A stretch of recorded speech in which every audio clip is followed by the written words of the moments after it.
TRS party తాను చేసిన సేవలను గుర్తించి సీఎం కేసీఆర్ తనకు రాజ్యసభ సీట్ ఇచ్చారని ఇటీవల ఏకగ్రీవంగా ఎన్నికైన వద్దిరాజు రవిచంద్ర అన్నారు. హైదరాబాద్లోని తన నివాసంలో మంగళవారం విలేకరుల సమావేశంలో ఆయన మాట్లాడారు.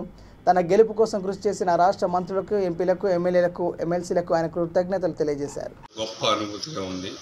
నా జీవితంలో నేను ఊహించింది, నేను ఎక్స్పెక్ట్ చేయండి ఈ భారతదేశంలోనే అత్యున్నతమైన పదవి రాజ్యసభ.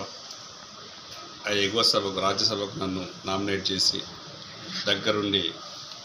దగ్గరుండి ఇనానిమస్గా చేయించిన నా మిత్రులందరికీ, అంటే తోటి ఎమ్మెల్యేలు, ఎంపీ గారు, నాకు ఉన్నటువంటి అందరూ కూడా వచ్చి దగ్గరుండి ప్రక్రియ చూసి నన్ను ఇనానిమస్ చేసిన అందరికి కూడా పేరు పేరున ధన్యవాదాలు. మరియు ఇంత గొప్ప అవకాశం ఇచ్చి ఈ రాష్ట్రంలో నన్ను ఒక మున్నూరు కాపు కమ్యూనిటీలోంచి ఇతను బాగా కష్టపడి పనిచేస్తున్నాడు, కమ్యూనిటీ అభివృద్ధి కోసం కానీ బీసీల అభివృద్ధి కోసం కానీ మంచి కష్టపడి పనిచేసే తత్వం ఉన్నటువంటి మనిషిని నన్ను గుర్తించి ఇంత పెద్ద అవకాశం ఇచ్చిన గౌరవనీయులు తెలంగాణ జాతిపిత కేసీఆర్ గారికి హృదయపూర్వకంగా మనస్ఫూర్తిగా ధన్యవాదాలు చెప్పుకుంటున్నాను.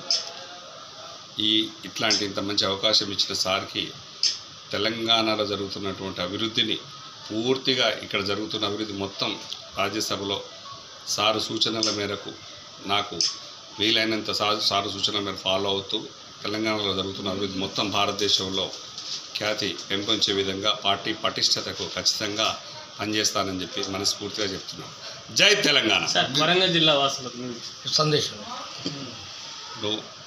నేను పూర్వ వరంగల్ జిల్లా, ఇప్పుడు ప్రస్తుతం మహబూబాబాద్ జిల్లా కేసముద్రం మండలం ఇనుగుర్తి మా గ్రామం. అయినప్పటికీ నేను ఖమ్మంలో సెటిల్ అయినా, ఖమ్మంలోనే నేను ప్రజాదరణ బాగా పొంది అక్కడి నుంచి స్టార్ట్ అయ్యి సడన్గా వరంగల్కి వచ్చి నిలబడ్డప్పటికీ నేను ఎవరో తెలియకున్నా కూడా నన్ను ఆదరించిన నా మిత్రులు, బంధువులు, శ్రేయోభిలాషులు, ఓటర్లందరికీ కూడా ఇప్పుడు కంప్లీట్గా నేను టీఆర్ఎస్ పార్టీ పటిష్టత కోసం ఎక్కడ కూడా వరంగల్ జిల్లా కాదు, ఖమ్మం జిల్లా కాదు, పూర్వ 10 జిల్లాల్లో సార్ ఎక్కడ తిరగమంటే ఎక్కడ టాస్క్ ఇస్తే అక్కడ పనిచేసుకుంటూ మా స్నేహితులందరూ కానీ మా తోటి ఓటర్లు, నాకు టీఆర్ఎస్ పార్టీ కార్యకర్తలకు అందరికీ కూడా నాకు వీలైనంత వరకు నేను అందుబాటులో ఉండుకుంటూ ఖచ్చితంగా పనిచేస్తూ పార్టీ పటిష్టతను చేయడమే నా లక్ష్యంగా భావిస్తున్నాను. వరంగల్ జిల్లా, ఖమ్మం జిల్లా, మహబూబాబాద్ జిల్లా ఇవన్నీ ఏం లేవు, మొత్తం అన్ని తిరగాలని చెప్పేసి చూస్తున్నాను.